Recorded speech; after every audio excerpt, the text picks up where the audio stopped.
Hello.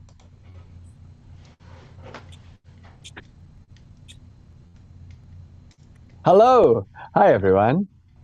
How's everyone tonight?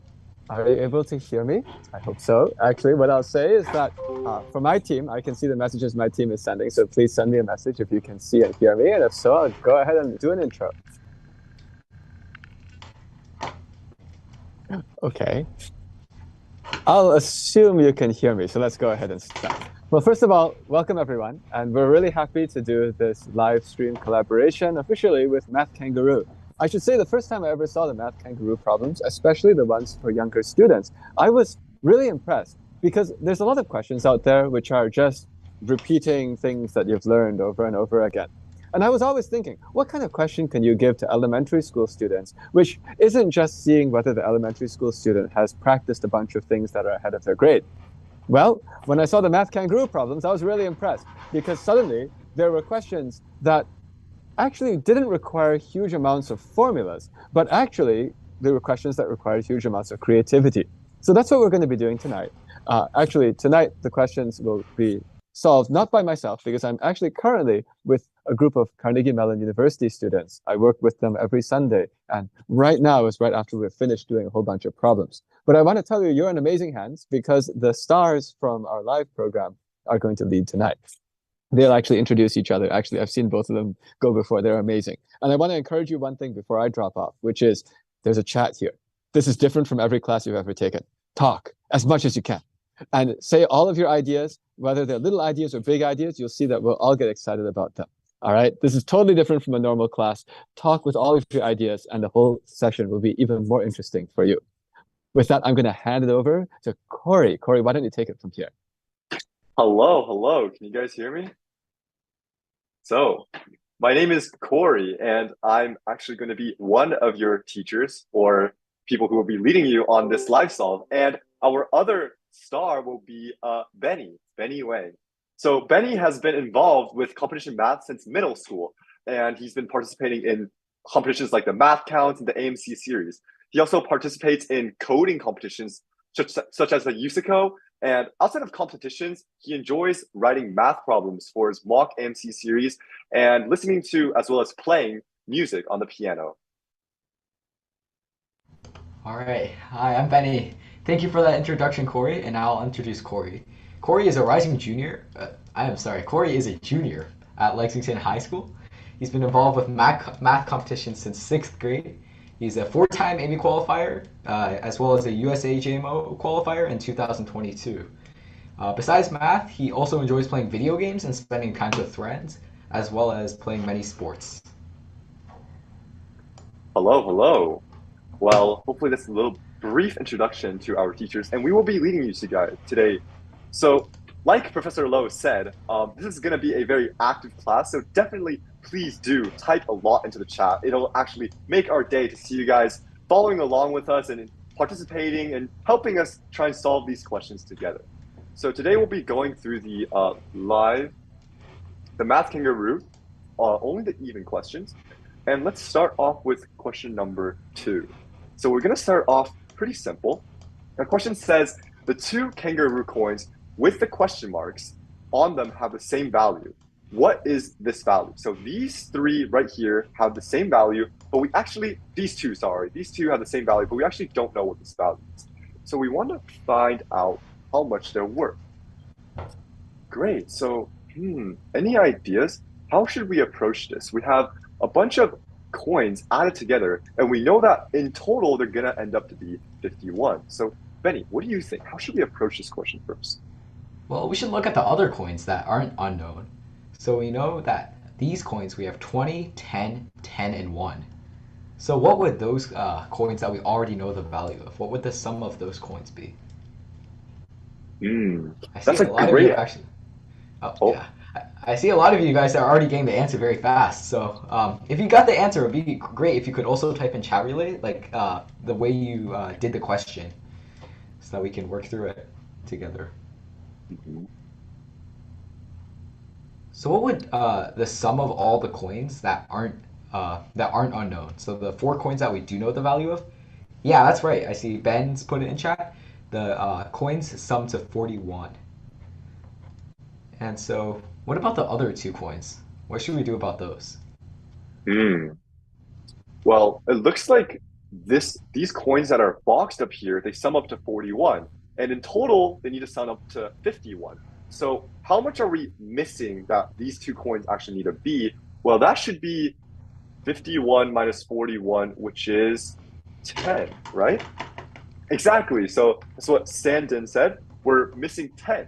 And 10, these 10 values is going to be from these two coins. So if two coins is 10, one coin is going to be 10 over 2, which is just 5. And I saw a lot of you guys said that in chat already. And the answer is going to be C, 5.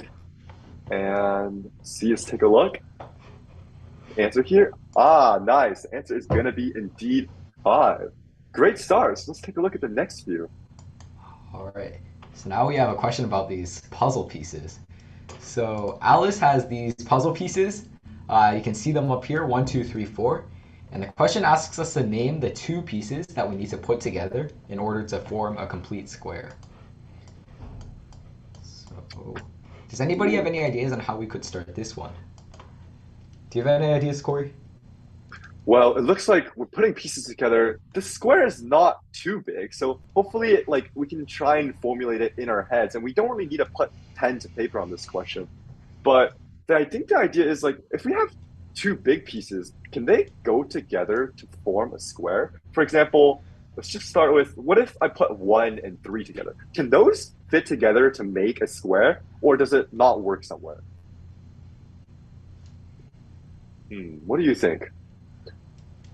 I think Well, it's pretty clear there's going to be an overlap, right? yeah, Like if we try to put them together, look at all these pieces on piece 3 that are on the edge. Look at all these pieces and look at all the pieces on all the squares in piece 1 that are on the edge. It's not going to fit together, I don't think. So that's one yeah. that we can rule out. That's choice B. We know for sure that's not going to work.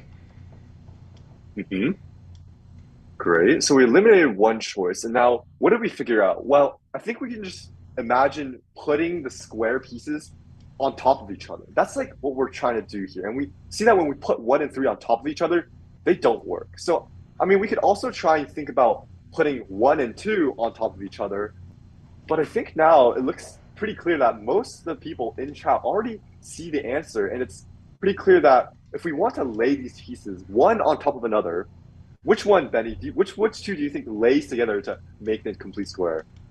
I've seen a lot of people in chat putting this, but I think it's going to be C. That's what all of you have been putting in chat. And we can check that this works actually if we look at piece 1 first and what needs to be filled in. It's this shape here.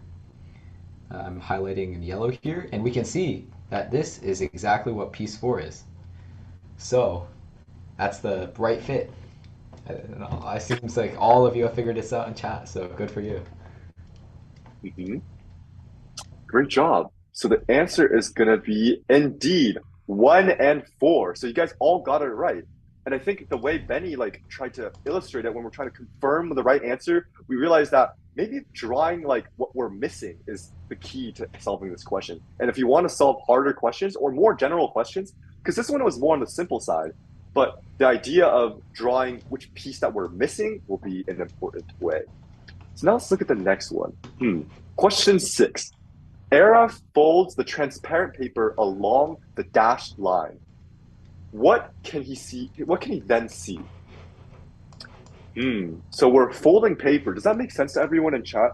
We're gonna take this paper. We have these two pieces of paper. We want to fold them like that on top of each other. And then the pieces on the bottom will overlap on top of the pieces on the top half.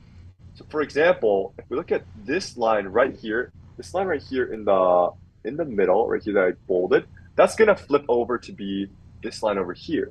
And then this vertical line down here, what is this vertical line gonna flip up to?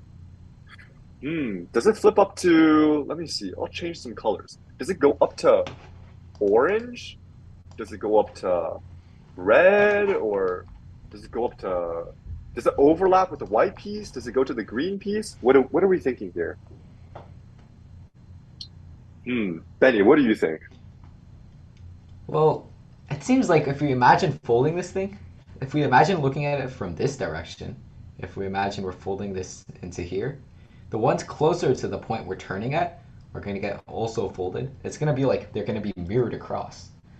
So I think it's going to be I'm not exactly sure which one you were pointing at before, but for example, here's one of them, which is I can erase it so that we can see. Actually, that's not going to work. But anyways, we can see this yellow segment here. It's going to get sent down to this one here when we fold it together. And what about the other one, Corey? Where's that one going to go? Well, if we see here that if we fold from the top to the bottom, we can also fold from the bottom to the top and top to the bottom. If we take a look at the other piece, then this piece in the middle will actually, it's horizontal, right? So it goes like this. When it gets flipped over, it's still pointing horizontal. And we can see that it's just going to be this piece in the middle right here. And I think it's kind of hard to draw on this diagram. Let me see if we actually have another picture on the next page, which we do. Great. So I'm going to make this slightly bigger. See what we can do with it. So I think a great way of thinking of it is, I think Benny already told us that when we have a flipping over, I think Benny drew this diagram, the closer points will remain close and the farther points will remain farther. Well, it might be easier to just show on the actual diagram here, but if we see here, we flip this piece over here, and then we flipped this piece over here. Ooh, actually, Benny, which direction should we flip in? Should we flip top to bottom or bottom half to top half? I'm not sure. I think because it might be clearer since the arrow on the right is going from the top to the bottom. So I think it would be clearer if we drew from the top to the bottom too. In this case, great. It could be. It's subjective though. That's true. Oops, But it I shouldn't guess I change was our final thinking. answer. It That's shouldn't true. change That our. is true. Yeah. It'll just look upside down, I guess. Oh yeah, So yeah. let's see. Oh. So we flip this one here because, okay, the idea I was trying to get at earlier is that vertical segments get flipped to vertical segments and horizontal segments get flipped to horizontal segments. And if we have a circle over here, it'll get flipped to a circle over here. And then if we have a farther circle, or if we have a closer circle, it'll get flipped to a closer circle. So now, given this information, we can take this piece and fold it down here. And now we see something that looks like a 4.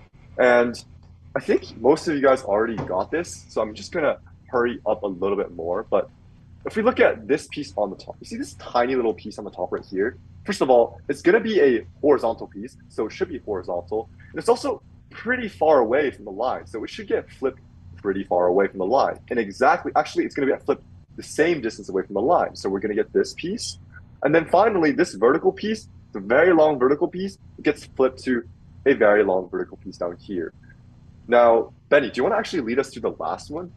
All right, so we've gone through the first 2 digits, and now on the rightmost one, we're going to do exactly what Corey was doing before, which is if we look at the top, let's do it segment by segment. So if we look at this top segment at the very top here, it's going to get reflected down to the very bottom. And similarly for this one in the middle, it's going to get reflected to the corresponding middle on the bottom half. And we just do the same thing for the vertical strips.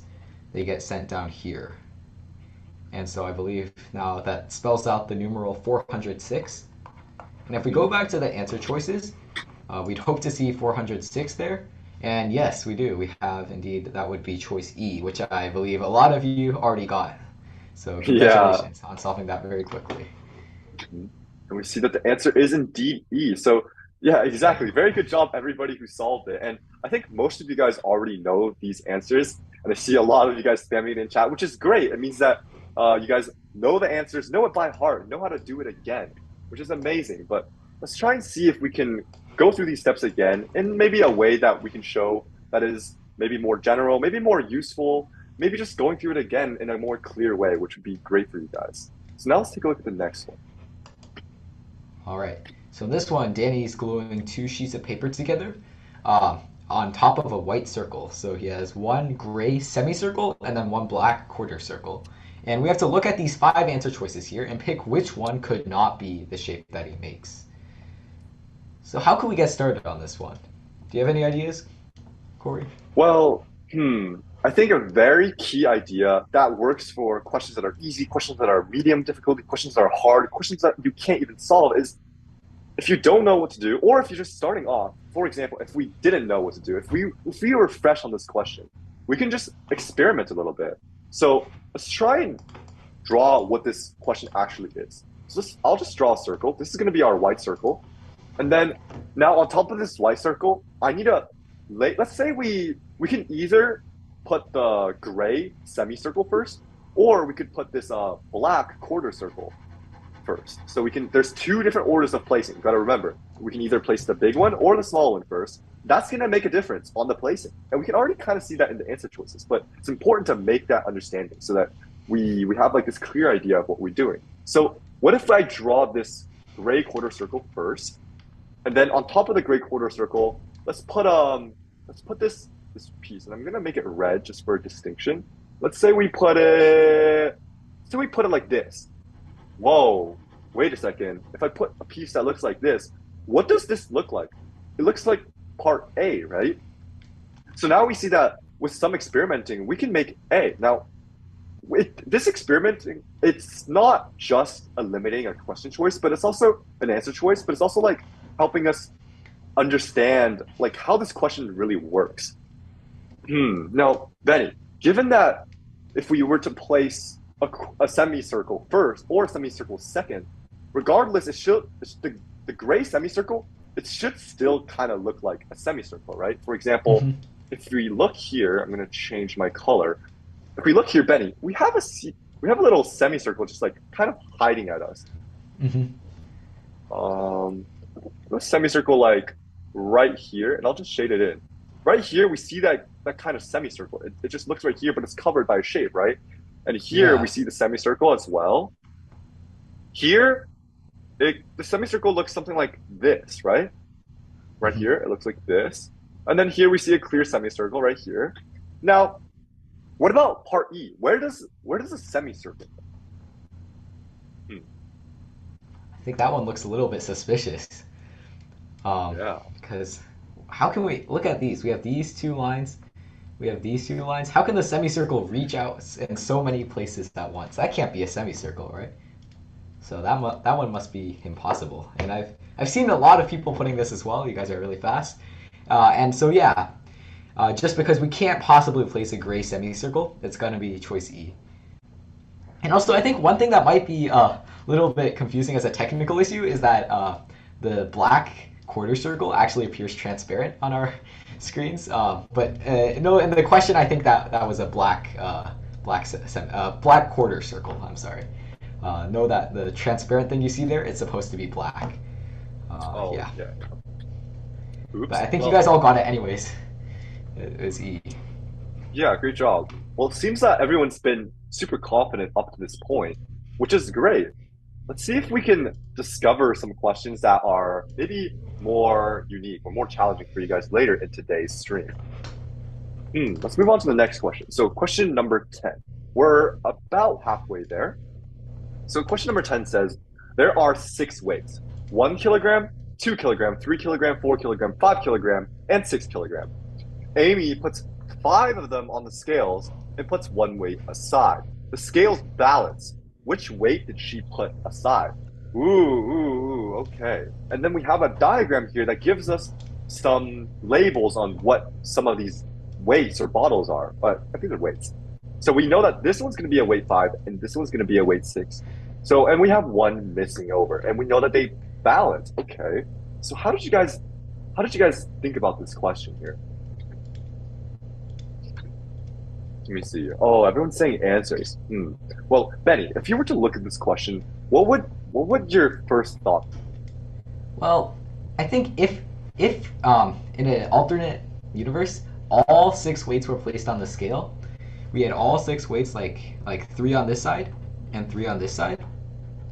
Well, then what we would know is that since the total of all 6 weights has to equal 1 plus 2 plus 3 plus 4 plus 5 plus 6, we know what each half of it equals. But in this case, we don't actually know what each half of the scale equals, because while there are 5 weights on the scale, there's also this mystery weight that's not on the scale. So maybe we should just direct our focus onto this mystery weight. So first of all, what would the total weight of all the weights be? That's a good question. So I see a lot of people like spamming the answer. We all know what the answer is here, but we're trying to like not go straight to the answer. But maybe like focusing in on like answering some of these side questions will be more beneficial. And I see a lot of answers streaming in. So some 10, some 11. Interesting. I think is that just the original answer choices or huh? I don't think so, but I think if you 10 is an important number in our question, so Hmm. maybe we'll see that number ominously appear soon. Let's see. So let's continue on what you were saying about having 1 plus 2 plus 3 plus 4 plus 5 plus 6, right? Hmm. So what is the And sum going to be? Well, let's just do some mental math. Well, I think actually a quick trick is 1 plus 2 plus 3 plus 4 is actually 10, which is very nice. And then these four add up to 10. I'm just going to cross them all out. And we have a 10. Then we have 10 plus 5 plus 6, which is what? 21, right? So our total is going to be 21 after some arithmetic, which is not too bad. I'm sure you guys can do it on your own too. But now we have all six weights are 21, but we're missing one weight, but we don't know what this missing weight is. Do we know? Actually, we do know one thing about this missing weight, but I'm not sure if it's super beneficial in this case. But that with this, once we have this missing weight, we have two equal like piles of the balance. So that means that if we have an integer here, because they're all integer weights, we have an integer here, we have an integer here. When I add them together, these two bundles make an even number. So this piece, this like overall part over here is even. This one has to be odd because we have even here, odd here, and then the sum is 21. Because even plus even would be even. But we have 21 and 21 is odd. So that means that we know that this bottle over here has to be odd. That was just like a little bit of a side notice, but see, we make these like little observations which are sometimes more helpful in solving questions. But in this case, I think an important observation is that remember, every time you're solving a question, sometimes you can like see the path directly and jump straight into the answers, right? But sometimes it's important to realize, wait, what if I don't know what the answer is? What if I don't know what the solution is? But the idea is we have to use all of the information given to us. So we see a 5 and a 6. We know we use the fact that they're equal. We use the parity that they're equal. We use the fact that their sum is 21. Well, we tried to play around with it, but now we need to use the fact that this one's 5 and this one's 6.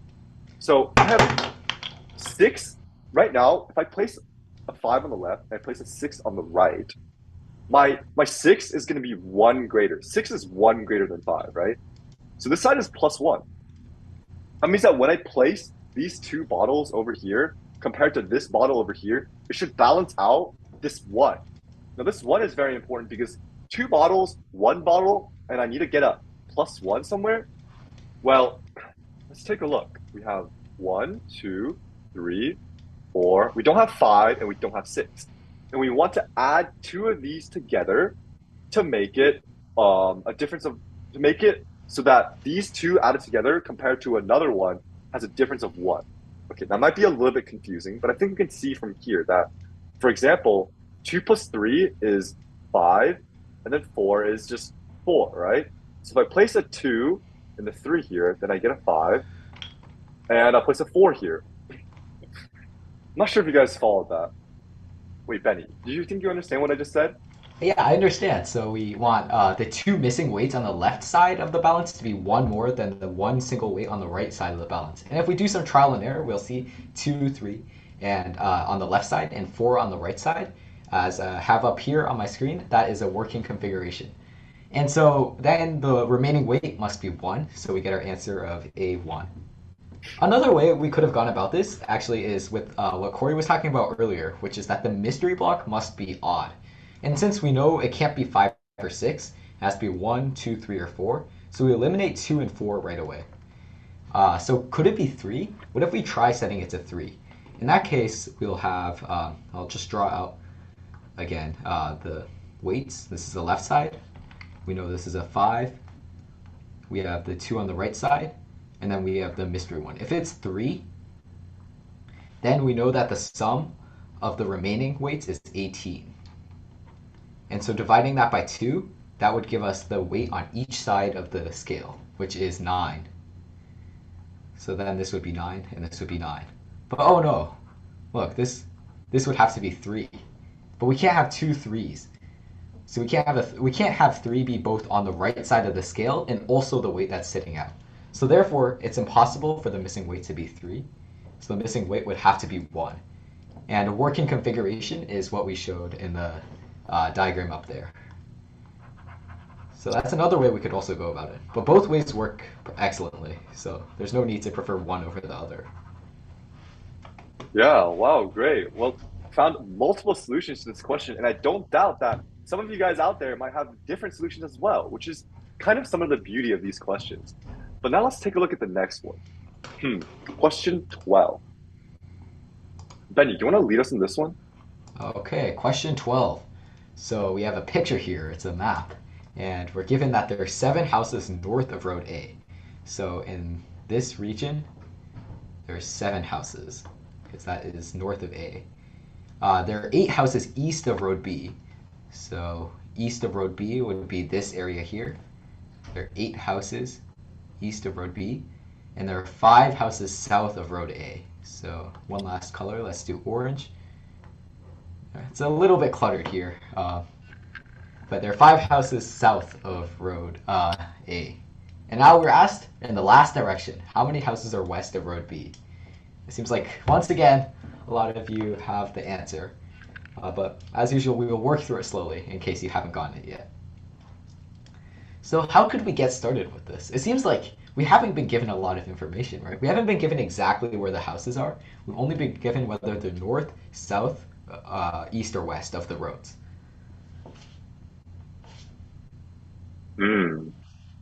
Well, I think maybe one way to do it is we see that we have 4 chunks here, right? We have a chunk here. Well, I think yeah, we have a chunk here, a chunk here, a chunk here, and then a chunk here, right? So we have only 4 pieces, and one way to do it is let's just draw it like this, and we can draw A, B. Oh wait, actually maybe not A, B. Let's do W, X, Y, and Z. And now we can write this using algebra. I'm not sure if you guys did it this way, but we have W plus X is gonna be, what is W plus X? See these 2 boxes on the top? They're the boxes above this middle line, which means they're the boxes above road A, which is 7. And then we have 8 houses east of road B. East of road B is east of this line, right? So east of this line, bam, X and Z. So we get X plus C is going to be equal to 8. And then 5 houses south of road A. Well, south of road A is below this line. That's Y plus Z. So Y plus Z is going to be equal to 5. And now what do we want to find? How many houses are west of road B? We want to find W plus Y. Now we have these algebraic equations, and it's actually pretty commonly seen, I would say, like pairs of variables added together, and we know them, and we want to find out some other like pair of variables, the sum of a pair of variables that we aren't familiar with. So, what do you think, Benny? There's something actually a little bit special about this, because usually when you see a system of equations like this, you'd expect for the number of variables to be the same as the number of equations. But in this case, if we look at it, we have 4 variables, and we're given 3 equations. So there must be something fishy at play here. And if we try to solve it, well, the way it'll work usually is that usually we're given all 4 of these values, and then we're asked to find like what W, X, Y, and Z are. But in this case, we're given 3, and we're asked to find the last one. Ooh, so actually, wait. Okay, sorry, go on. We can do something pretty interesting here, which is we can actually find W plus X plus Y plus Z already. That's good. And the way we can find that is by adding up these 2 numbers, these 2 equations, because we have a W and an X here, and we have a Y and a Z. So W plus X plus Y plus Z, which is the sum of all 4 variables, which also represents the total number of houses in the entire map, that would just be 5 plus 7, which is 12. So how could we continue from here? Wow. Well, suddenly we have this very nice expression, which is the sum of all 4 houses. And we want to find out what W plus Y is, which is these two houses. So we want to find out what W plus Y is, which is the left half of the houses, or this half of the houses. And we know what this half of the houses is though, right? Because X plus Z is 8.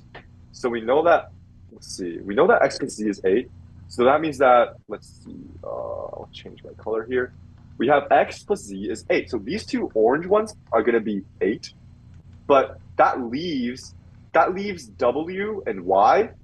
W plus Y plus 8 is going to be 12, which means that the two red circles have to be equal to 4. Does that make sense? So we group them together and then we subtract using this very, very nice thing that Benny showed us, where we take the sum of all of the variables exactly once and we get that it's equal to 12. So this is a very common, very nice thing to find out, which is, in this case, in the context, it would be how many total houses. That's a very nice thing to know. And we actually use this to find our answer, which is going to be 4.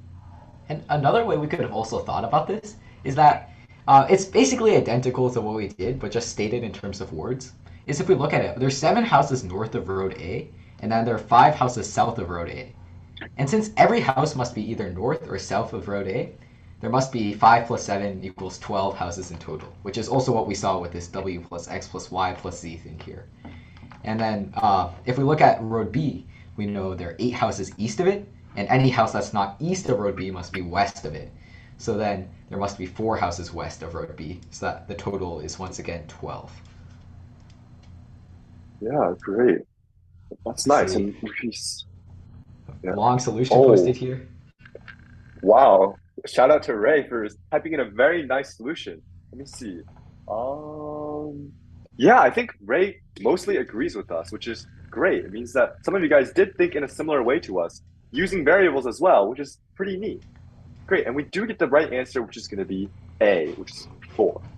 Now let's take a look at question 14 here. So 14 says the metro line has 6 stations, A, B, C, D, E, and F. The train stops at every station. When it reaches one of the 2 end stations, it changes its direction. So it goes over here, it gets to F, and then it changes direction, and it starts going backwards. The train engineer started driving at station B. So it started at station B. You see it from the diagram. And her first stop was station C. Which station will be her 96th stop? Wow. So that's a lot of stops. So that means we have to go through these many, many, many times. And right now, immediately, I haven't seen this question before, but immediately when I see this like large number, 96 times, that means that there must be some pattern or some way where we can generalize where she is. And I think in this question, it shouldn't be too bad. Whenever we have a big number, remember, always try and play around with some small cases. So let's see. I see a lot of you guys saying answers in chat, but if you guys want, like Ray, you can type a paragraph or a short solution to like how you guys did it, and that would be maybe more interesting to see and more interesting to share for other people in chat to see. Yeah. But let's see. Okay. I see. Division and remainder. So that seems like a good place to start because the line is 6 stops long, and the train engineer is going to be going back and forth. So we're probably going to be like dividing. Something like 96 divided by 6 might be useful for our calculations here. Because that will tell us about how many laps the train makes. So calculations like that are going to be helpful. Yeah, exactly. And that's a very good starting idea. Very good. Shout out to, I think I forgot their name, but shout out to whoever said that. Very good idea. Now, I want to just like urge you guys that once you have this, we were thinking of 6, right? But 6 is actually a little bit off. It's a tiny bit off because I'll try and demonstrate this by actually going 6. So let's just go 1, 2, 3, 4, and then we go back 5 and 6. So after 6 stops, we're at D. That's a little bit weird, right? But the idea is, wait a second, if I go 6 stops, I'll actually be, how do I explain this? If I go 6 stops, I'll be somewhere, but the length is 6. But I only return back to my original location when I go 6 forward and then go 6 back. So it's actually not going to be dividing by 6, but it should be dividing by 12, right? Or I think maybe 6 could also work, but I would think about it in terms of 12. Because let's see, let's try and illustrate this. Jumping by 1, jumping 2, 3, 4, jumping 5, jumping 6 at D, jumping 7, jumping 8, jumping 9, jumping 10. Oh, shoot. Wait, 1, 2. Oh, actually, it It's should be 10. It should be 10. because there are 10 segments. Yeah, So there's even 10 though they're segments, not even 12. well, there's 5 segments, and we have to traverse the segments, each of the segments twice to go one lap. And that's one thing you have to be really careful about on these types of questions. Yeah. That's what I thought too at first. But it's Yeah. you have to be careful about these one-off little errors like that, which will, if you're not careful, you could get the wrong answer.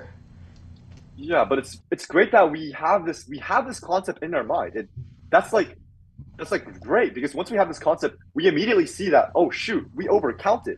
But we know the concept, so when we make these like silly mistakes, it's okay because why is it okay? We just found out that we were wrong because we tested these small cases. Now we're gonna correct ourselves and we're gonna say 10.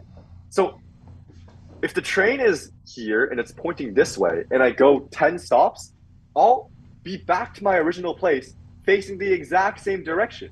So actually, when I'm at 0 stops, I'm going to be at B.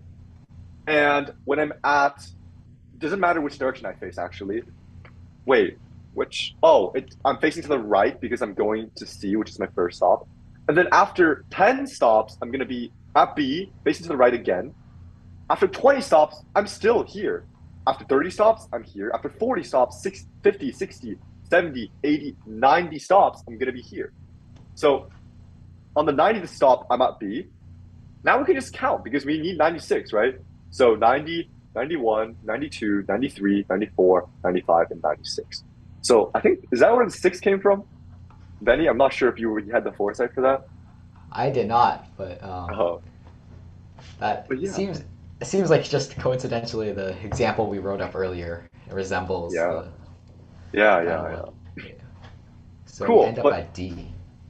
yeah, we end up at D, which I believe is the right answer. Does that make sense to everyone? And if you guys have, even for the next few questions, if you guys have any like unique solutions that we didn't mention, definitely feel free to type it in chat. We would love to see it. But I think that's it for this question. It's Now mainly this question, breaking down. Yeah. you Go have on, to go be on. really careful on this question because these it's like the one-off errors that will it always makes these questions a little bit annoying to do. You have to be careful that Yeah. for example, something I also initially made a mistake of is counting B as the first stop. The problem is very clear that you count C as the first stop. So it's these things that we have to be careful about. Ah, yes, exactly. But this is like why it's great that why I recommend people whenever we see a big number like 96, if you're one off, that's kind of a shame, right? So that's why you want to try out these little cases, like try out 6, try out 10, try out 12, and you'll know when you're right and you'll know when you're wrong. But great. So let's take a look and the answer is actually D. So we did a great job on this question. That was a very nice job, everyone. So now let's take a look at the next one. Oh no. Okay. This one is a lot to process. We got a really detailed picture here. But anyways, the gist of it is we enter in through this like escape room type thing right here. It's like a haunted house kind of. You go up and down the stairs everywhere. You see these scary animal mosaics, and eventually you make it out through here. And on your journey through this house, you'll see these 3 animal mosaics. And apparently, there's only one order in which you can see these 3 animals in. So I hope this diagram is because this diagram is very crucial to the question. So Mhm. uh, I'm not sure how well you can see it, but I'm gonna zoom. I'm gonna make it really big because that's all. That's the most important part of this question. Yeah. All right. All right. So I guess we just have to kind of imagine ourselves here as the person going in and draw the path that we go through. It's a lot of steps, but let's see. So we go in. This is where we go in. So we're in this room first. So this is 1. We'll call it 1. And then there's only one door we can go through, which is this one right here. So we go through this door, and we end up in room 2. This is the second room we're in. There's no doors in this room, so all we can do is go up the stairs. And now we're on the second floor. And if you look at it, we'll come out in this room. Because this is where we went up the stairs, in this room here. So we'll come out on that same, just right above on the second floor.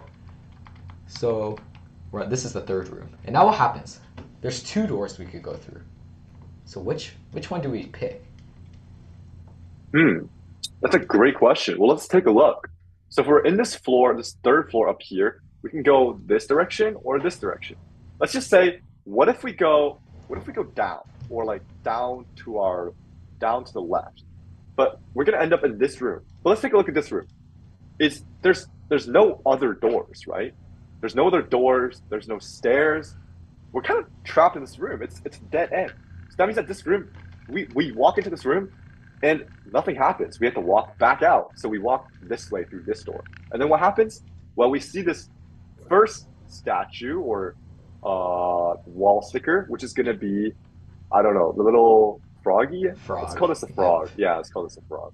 Great, so now we see the frog. And then what happens? There's no other doors except for this little thing that looks like a staircase going down. Do you want to continue? Yeah, so we can see the staircase right here. That's where we end up in. We end up in this room next. So we go 1, 2, 3, 4, and then here now we're in our fifth room. This is turning out to be a very long journey. Hopefully we're not too tired yet because we have a long way to go. So there's only one way we can go once we end up back downstairs, which is through this door again. This door. And we go into room number 6. Now once again, there's nothing really to do here except go through this into this room right here. And this is room 7. And now we're in room 8. And at this point we see the rhinoceros. So that is our next room. I'm going to try to draw a rhinoceros here. It's not going to be good. It does not look like a rhinoceros, but we can use our imaginations. So our second one is the rhinoceros. Which means our third one, actually, we already know is going to be the last one, which is the shark. But just for completeness, let's just walk through the whole process to make sure that we do eventually visit the shark during our journey. So how do we continue from here, Corey? Well, I think we could just like pick off from here, and I won't explain my steps too much, but I'll change my color. So starting from this 8, right? We can walk through. There's only one door going forward. We'll move into this square right here. Once we move into this square, we see there's another door right around here. Right there's a door. So we'll walk into this door, and then we're gonna walk up the stairs. Now we're in the second floor, so we're gonna be here. Now we're gonna walk through this door, so we're gonna be in this room, and then we're gonna walk through that door, and we see the shark. So exactly. Once we see the frog, then we see the rhinoceros, and then we see the shark. And I saw a lot of you guys already saying this in chat, like the other questions, but we have frog, rhinoceros, shark, which is going to be answer choice A. Everybody all good on that? All right, now let's see. Answer reveal, bam, it's A. All right, great job. Let's Now go. let's take a look. Yeah, good job, good job. Let's take a look at the next one. We have only couple questions left. I think there's 4 questions left, including this one. So we have the time for this. Let's see. Question 18. Rebecca folds a square piece of paper twice. Then she cuts off one corner. Then she unfolds the paper. What does the paper look like once unfolded? Oh gosh. So we see from this diagram here. Let me see if we have another diagram. We do. And I'll make this diagram a little bit bigger. But we're going to fold, and then we're going to cut. So first we fold it up, and then we fold it left, and then we're going to cut. So let's try and backtrack, actually. Well, okay. I think a lot of you guys are saying B, but let's see. B stands for backtrack, right? Ah, there we go. Thank you, everyone. There we go. That was insightful. Yes, exactly. Thank you. So we backtrack, right? Because when we're thinking forward, like, okay, if I just asked you, okay, starting from step 1, what does this cut look like? You wouldn't have anything to work with, right? So if you don't start from the forwards direction, you're going to start from the backwards direction. So we're going to go this way. So if we make a cut like this, well, obviously this orange triangle is going to be gone, right? But it's folded this way, right? So if this triangle is gone, this triangle is gone, then this triangle is also gone, right? I think it's better for me to draw it on the screen. So these two triangles will be gone because these two triangles, they fold up into each other, right? Do you guys see that? How these two triangles fold up into this right picture and they all get cut away. Now, we're folding from the bottom up and we have this diagram. So looking at this arrow right here, we have, well, I'm just going to draw the top half. And then the top half is going to look something like this, which is actually two triangles like added together. Now, Benny, how do we figure out what the bottom half looks like, knowing that we reflect from the bottom to the top? Well, it's just like what we did the last step, in that we reflect it across the folding line. This question is actually a lot like that first question we did about the digit 416, in that we're reflecting stuff across the line to get what it'll look like on the other side. So, yeah, it's just going to be like what Corey did on that side, which is that we have an empty square on the other side too. And so what are we left with? Let's look back at the answer choices, and we see that's choice B, which is like that square with a little diagonal square in the middle. And actually, I have a funny story about these kinds of questions. I think Math Kangaroo likes to have these, and one time when I was taking the Math Kangaroo, I think this is a useful strategy. When you see a paper cutting question, you can always just take your scrap paper, fold it up, and experiment with this in real life. And it's guaranteed to give you the right answer in case you don't feel like doing this reasoning. You can just do this with the physical sheet of paper that you have. So that's a useful Math Kangaroo strategy right there. And I think, well, it seems like we have a time, and you guys are a very smart audience, so we can try and like dabble in some other like maybe solutions, methods, ways of thinking. But another thing to notice is that when we fold this square, when we fold the square, like we don't actually change anything about the gray area, right? So this gray, I'm gonna actually shade it in white. See this white piece? It doesn't get changed, right? Like the white piece still stays here, and then we just cut from it, right? But this white piece stays here because when we're folding, we don't actually change that white piece. So this white piece stays the same throughout all of these transformations. So if we look here, I'll try and draw this white piece. If we just look in the top right corner of the square, this square should stay the same. So if we look here, what is A going to look like? A is going to look like a square with a square cut out of it. But do these look the same? This is a square with a triangle cut out of it. This is a square with a square cut out of it. That's not right. So we know it's not A. We know B is the right answer. C looks like this, but it's supposed to look like it's supposed to look like this, right? C is supposed to look like this, but these don't look the same. And then we can see it for E as well, because E is going to be the right answer missing a chunk. So we can see that this piece that at the very end is actually very neatly folded because it stays the same throughout all of the reflections. That's actually really clever. Yeah, I see. Mm-hmm. So we just continue this. Mm-hmm. Exactly. Yeah. And a lot of people said symmetry in their answer, and it is correct that these reflections are symmetric across the reflecting line. But the symmetry is important once we know what one of the shapes looks like. Once we know what one of the shapes looks like, then we can reflect it around. And I think when we're working backwards, we're using the fact that this top right square doesn't change when we reflect it. But anyways, yeah, great job. And the answer is indeed B. So great job, everyone. Now, on to number 20. Can you kick it away, Benny? All right, so we have 5 clocks. We know one of them is an hour ahead of the rest of them. Another one is, well, not ahead of the rest of them, but ahead of the correct time. And then another one is 1 hour behind the correct time. And then the other 2 clocks just show like some. I think when it says the other 2 clocks have stopped, that just means they're showing some like random incorrect time. So now we're asked which one would show the right time.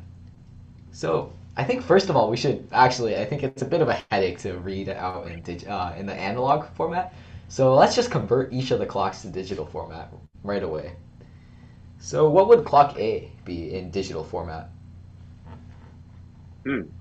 Well, remember, clock A.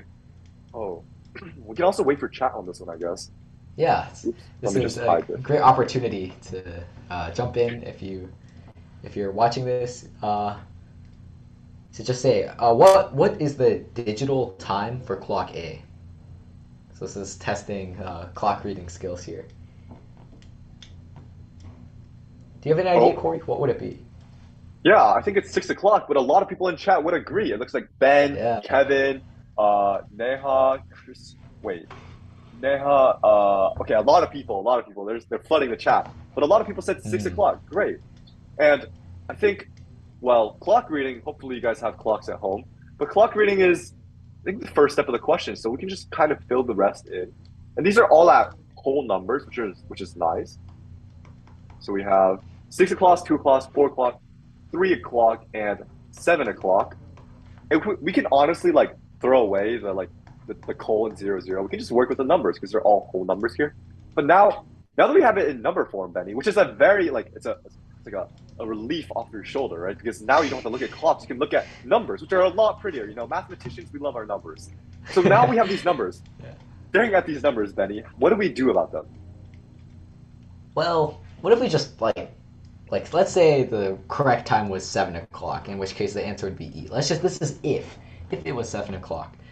Then according to the question, there's a clock that's 1 hour fast and 1 hour slow. Right? So what would that mean? That would mean that there's a clock that reads 6 o'clock and 8 o'clock. But could this be the case if we look at the other clocks? There is a clock that reads 6 o'clock. There's no clock that reads 8 o'clock. So therefore we know that, for example, 7 o'clock would not be the right answer. And so what we're looking for Mhm. Sorry, go is on. what we're looking. Okay, so what we're looking for is a clock that shows the time, and then there's another clock that's 1 hour before it and 1 hour after it. So if we look at these numbers, which of these numbers satisfies that property? That there's a time 1 hour later and 1 hour before that. See, a lot of you have put it in the chat already. Looks Yeah, it like seems like all of you got it. It's D, yeah. 3 o'clock, with the 2 o'clock and 4 o'clock. Great, great, great, great, great. So this one was not that bad. All of you guys got it. It was mostly simple. It was just after we turned the clock into numbers, it was just like playing around with numbers. It wasn't too bad. So let's see if 22 will actually be a little bit more challenging for you guys. So question number 22. Chloe has two machines. When she puts a square sheet of paper in machine R, it turns the paper 90 degrees clockwise, like this, as shown in the picture. When she puts the paper in machine S, it stamps the paper with a clover. In which order are the machines used to produce the result shown? So wait, let me see. Yeah, there we go. This is clockwise. Well, it looks like, well, first of all, we have to stamp our clover. Before we stamp our clover, right? If I just take a sheet of paper and before I stamp my clover, it's a blank square. You see this? It's a blank square. I rotate it. If I rotate it, it's still going to be a blank square. Nothing is going to change before I stamp the clover. But because like I don't know if you see the square and I rotate it, and now it looks like this square. Can you guys really tell the difference? Like it's still a square, right? But now if we put a clover on the square, I'll draw it like, okay, I'm not good at drawing clovers. Let's draw it like this. Draw it like this. If I draw this clover and now I rotate it clockwise, now the clover looks like this, which is not the same. So now we can assume that we start by stamping the clover. Now, once we stamp the clover, what happens? Once we stamp the clover, we just turn it, right? So it's going to become this, and then it's going to become, let me see if I can draw this. Then it's going to become something like this, and then it's finally going to become something like, oh, how do I draw this? Like this. Hopefully that's clear for you guys. And then it's going to cycle back here. So because we rotate 90 degrees 4 times, we rotate a full circle. So it loops around in this cycle right here. And that clover, Benny, yeah. Yeah, that clover you drew in the second one, for the top right picture clover, that is just like the clover that we have in our final result. So that means that we're going to have to spin our clover how many times?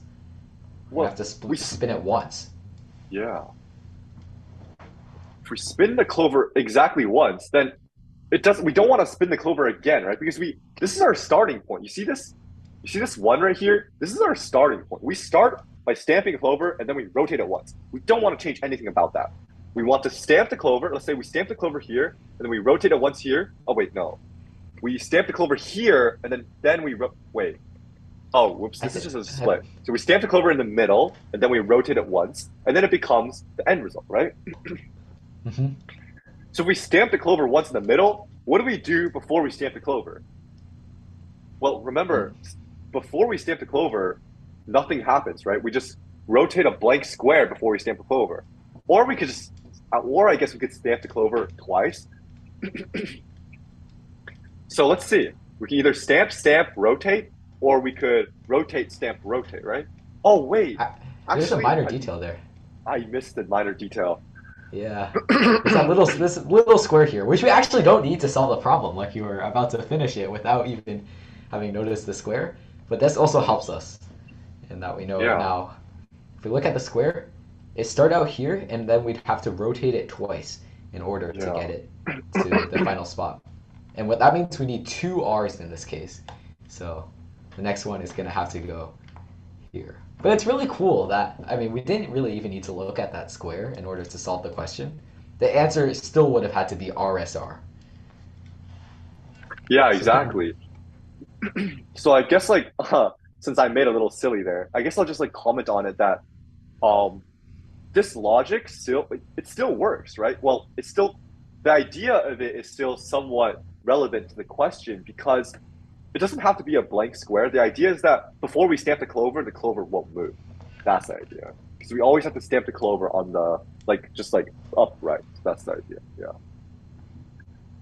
Anyways, we're going to get RSR, which is B, I believe. Do you guys agree with this? So I saw a lot of D's, which is surprising because let's check the answer. Huh. It's going to be actually B. So a lot of you guys actually made a mistake on this, which is quite curious. But hopefully that means that you guys understood it now.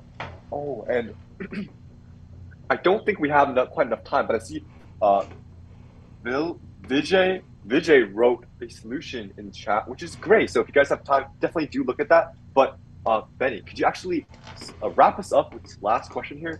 All right, we're racing ahead to get this one. This is our last question now. Maria has shaded 5 squares in this 4x4 grid.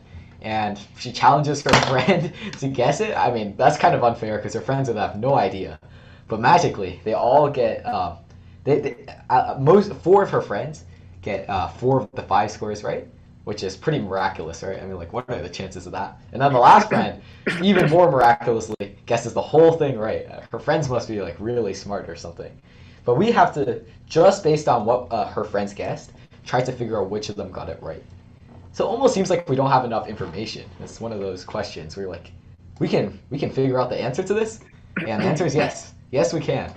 So how could we start this one? This is, I think, probably the most challenging question we've done so far.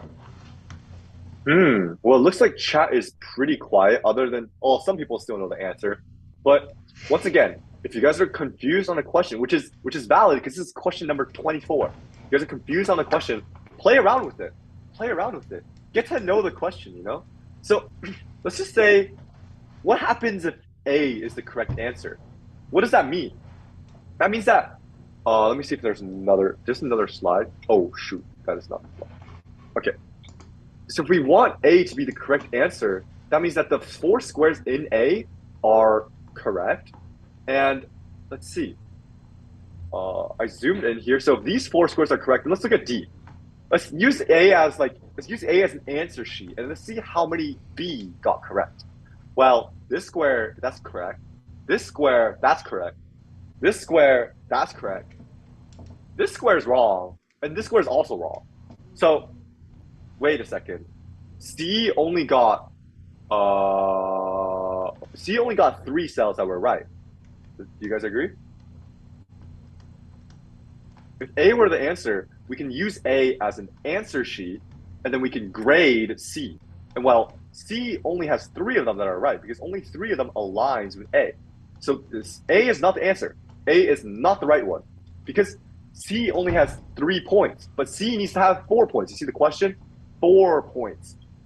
4 cells correct. So it's not A. Now let's try, should we try B? Benny, do you want to lead us through B? Well, actually, one thing we can do even faster. Could the right answer be C now? What if C was the right answer? Well, then A would have 2 that are wrong. It's the same 2 squares. If C was the real correct answer, then A would be missing these 2 squares, which means A has at least 2 errors. So we can also rule out C. So we knocked out 2 birds with 1 stone here, and now we're down to 3 answer choices. So yeah, let's try answer choice B now. And we're going to use the exact same approach Corey used, which is if this were the right answer, well, now let's check it against D, for example. So these are the right answers, and now we can see once again, B has this one and D does not. So this is a square that D missed. And also, once again, D shaded in this square, which B doesn't have. So then if B were the right answer, D would have 3 correct instead of 4 or 5. So then... okay, wait, let me just like interject here really quickly. And I think, I'm not exactly sure about this one, which is good. We can have some discussion, but I think the question is saying that Maria shades 5 cells in the grid, and then her friends guess the 5 cells. So when we're grading on D, it's more like we're grading whether or not the guesses that D had are right or not. So for example, if D guesses this square right here, B guesses this square, then D is right. And if D guesses this square, then D is right. If D guesses this square, then D is right. And if D guesses this square, then D is right. So only one of the guesses of D were wrong, and the other 4 guesses of D were correct. Yeah. I see. So checking, yeah. This is a beautiful example though, because checking B against D, it looks right. But is B our answer? No, because we need to check the other ones as well, right? So let's check B on, what should we check it on?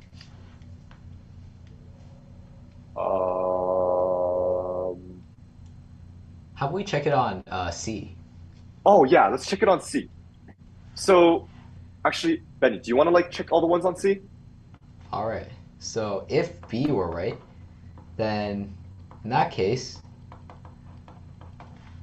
these would be the 5 answers, and C got these right, and also C would have gotten this one correct. But once again, these two squares are incorrect, which means that once again we can also rule out B. Then C would only have 3 right again. Great. So we ruled out A, B, and C. Now let's check D. Let's just check D. So if D was the right answer, then what should we check? D is our answer key. Now this is our answer key. We're going to walk around and we're going to check other people's answers and see if they got 4 correct. What should we compare it to? Let's compare it to A. Let's compare it to A. Why not? No hurts. On the test, if you were to do this question and you didn't know what to compare D to, just compare it to everyone. You can compare it to everyone and eventually you'll find either it's wrong or everything's right. So let's compare it to A. Well, A guessed the cell. That looks correct. A guessed this top cell. That's correct. A guessed this bottom cell. That's correct. A guessed this cell. That's also correct. So A got 4 correct. If D was the answer choice, then A gets 4 points. Now let's check. Let's check it on B. Well, B guessed this one correct. That's good. B guessed the top one correct. That's good. B guessed the bottom correct. That's good. B guessed the side one also correct. That's great. So B also gets 4 points compared to D. Now let's compare D to E. Let's compare D to C. So if we compare D to C, okay, again, we have these 2 are wrong, and then these 3 are right. So the same 2 problematic squares in C shows up in every single one. So maybe a quicker way to do this would just to be compare everything against C, because C seems to be the picky one, right? But once again, C and D, if D is the answer key, C is not right. C only has 3 right. C doesn't have 4 right. That's not okay. That's not okay. That means that D is not the right answer. And we can check, but we're left with only answer E as our possible answer choice. So that's why E is going to be the answer. And we can also check it against A, B, C, and D, but I'll leave that as an exercise to the watcher. You guys can go home and check it to, make sure you guys understand how this answer key and like verification process works. But if you guys trust me here, and or if you guys trust the answer key, we see that the answer is indeed going to be E. So great job. I think the last few questions were definitely a little bit more challenging, and I hope you guys learned something from this. But if you guys have any questions, feel free to stay behind and let us know. Otherwise, I believe that is the end of today's question solving. Thank you guys for all coming today. Yeah, thank It's you guys. amazing that you guys knew the answer so fast. So good for you. Yeah, and I love how everybody was great at participating in the chat and sharing answers, sharing solutions. It was nice seeing you guys. Bye, bye, bye. See ya. Bye, Michelle. Bye, Bye bye, bye, Vincent. Arhan. Bye, Vincent. Bye, Bobby. Bye, Bye, Mark. Bye, Kevin. bye, guys.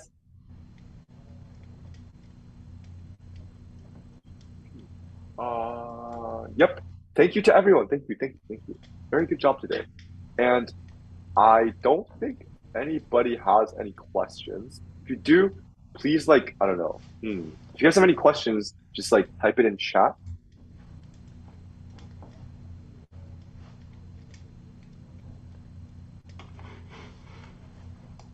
Bye bye bye bye. Bye Arjit. Bye.